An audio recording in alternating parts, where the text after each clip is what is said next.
एटा लेंबू रस, एटा सोडा पानी, एटा सर्फ पानी, और एटा साबुन पानी, और एटा होचे हलदी नहीं। एबे आमे परीक्षा करमा। काण परीक्षा करमा? ए भितर केनटा अम्ल है आ केनटा क्षार है नहीं। केनता कि जानमा आमे हमन गोटे सूचक अछि लिटमस पेपर। दुई प्रकार सूचक लिटमस दुई प्रकार अछि एठाने। गोटे होचे लाल लिटमस आ गोटे होचे नील लिटमस नहीं। एबे परीक्षा करबार लागि आमे का करमा? लाल लिटमस के नै करी साधारण जल जेनटा शुद्ध जल रे आमे पके देखमा। पके देखो लाल लिटमस पके जो केनता हो जे पिले रंग बदलु छे नहीं बदलुवा। नील लिटमस गोटे पके देखो पिले रंग बदलु छे नहीं बदलिबार बेले साधारण जल रे शुद्ध जल रे लिटमस पेपर रो रंग नहीं बदलिबार। बदलु छे के लेंबू रस रे आमे नील लिटमस के पके देखो। नील लिटमस पेपर के लेंबू रस रे पके देखो। देखो बिली रंग बदलु छे के नील लिटमस रो रंग केंदा हो जे लाल हो छे। लाल लिटमस गोटे पके देखो बिले लाल लिटमस गोटे पके देखो रंग बदलु छे के देखो बदलु छे हां बेले अम्ल द्रवण बा ए लेंबू रस रे नील लिटमस रो रंग केंदा हो छे बिले लाल हो छे। एबे आमे का करमा? साबुन पानी रे सर्फ रे आओ सोडा पानी रे पके देखमा केनटा के लाल लिटमस के देखो। लाल लिटमस पकाले केनता रंग हो जे नील।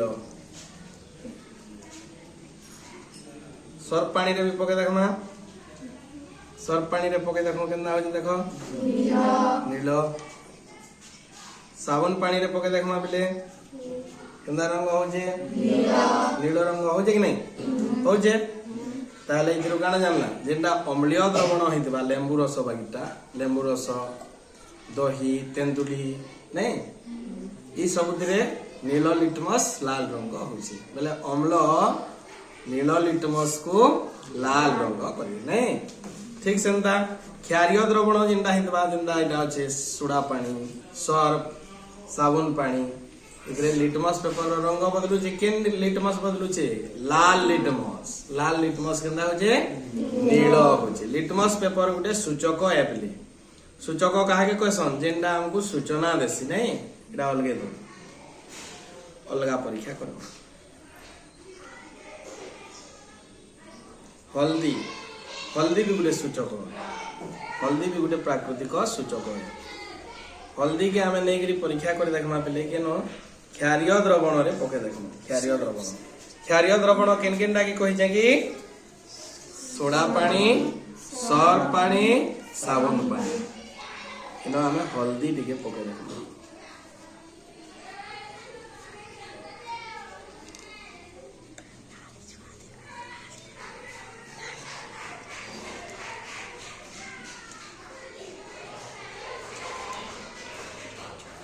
हल्दी पके देखला हमले हल्दी पके देला केंदा रंग हमार कथा हल्दी हमार कथा हल्दी आउ जे के नहीं हमार इटा अवश्य टिके सोडा कम अछि एति लेंदा हो जे एटा देखो केंदा रंग हिजी लाल हे गला ने बोले इधर काना जानलो क्षारीय द्रवण रे हल्दी पकाइले तार रंग लाल हो जाय।